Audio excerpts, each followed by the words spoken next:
Jessica Alupo, Vice President of the Republic of Uganda,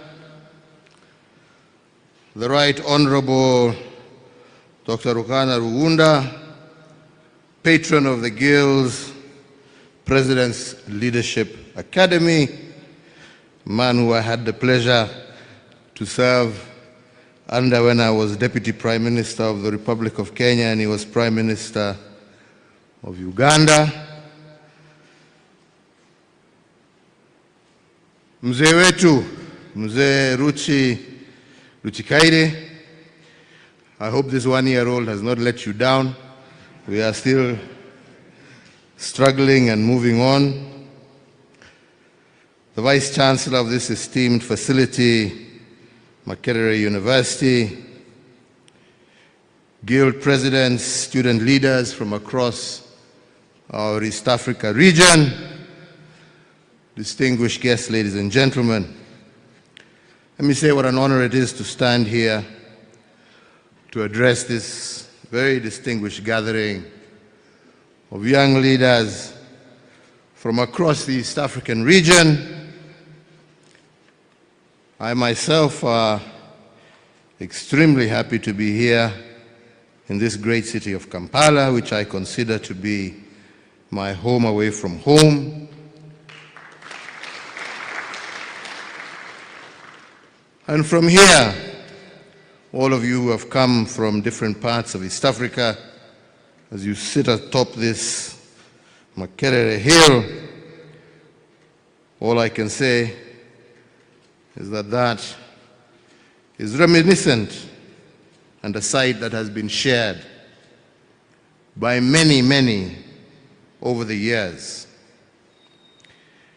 Allow me at the very onset to extend my heartfelt gratitude to the Guild President's Leadership Academy for organizing this summit, and also to Makerere University, through you, Vice Chancellor, for hosting us at this esteemed institution, which, as you reminded us, is the foundation of East African higher education. All of us are children of Makerere, and we are happy and proud to be. And we're also happy to see that Makerere continues to serve as the furnace upon whose flames the ideologies of many African leaders in the past, and most definitely in the future, will continue to be forged. So, ladies and gentlemen, getting straight to the point, to state that today we are living in a tumultuous time would be somewhat of an understatement. The traditional world order that we have become accustomed to is being appended before our very eyes. The forces of nationalistic politics are fast eroding the foundations of multilateral institutional frameworks that have formed the substructure of global geopolitics for many decades. From the uncertain policies emanating from Washington, D.C., that are reshaping the rules of global trade, to the all-consuming conflicts in Ukraine and Gaza that risk becoming the nuclei for wider regional conflicts, we are indeed witnessing a watershed moment in the history of our world. As an African leader, I view these developments from a somewhat broader context beyond the uncertainty of growing global tensions.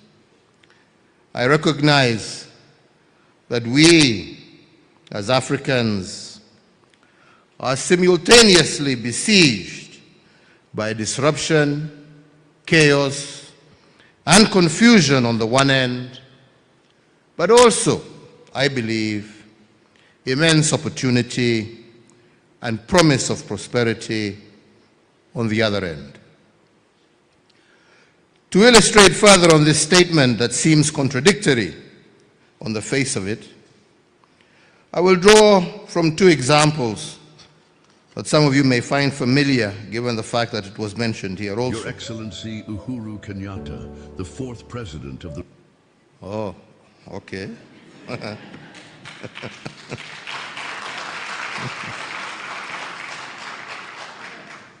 The first is the recent suspension of US aid funding, primarily directed at developing nations.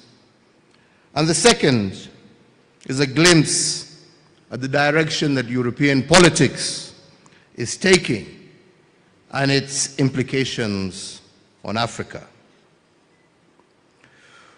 Whereas the stoppage of US-led international development aid has had an immediate and far-reaching implications on our fragile healthcare systems, I believe it has also been a much-needed wake-up call to our leaders and policymakers, that they should recognize that our economies have become woefully dependent on the charity of foreign governments, and it is now the time to lay the foundation for self-sufficiency.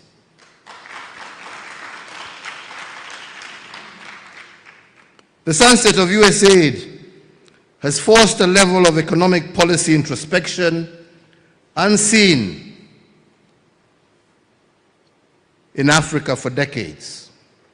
And I believe the situation calls for a serious rethink in our development priorities as African governments. Difficult and unfamiliar choices will have to be made going forward. Our governments across the continent must weigh whether buying bullets to restock their armories is better than use of scarce resources for producing vaccines and mosquito nets needed to protect our infants from disease. Prioritization of expenditure in the absence of African financed subsidies in the health sector and in the education sector means that more attention is going to be paid by our citizens to the way governments handle their finances. And this will inevitably translate into demands for greater public participation and transparency in public financial management. The second I mentioned is what we are seeing in Western Europe with each passing year. More and more governments are leaning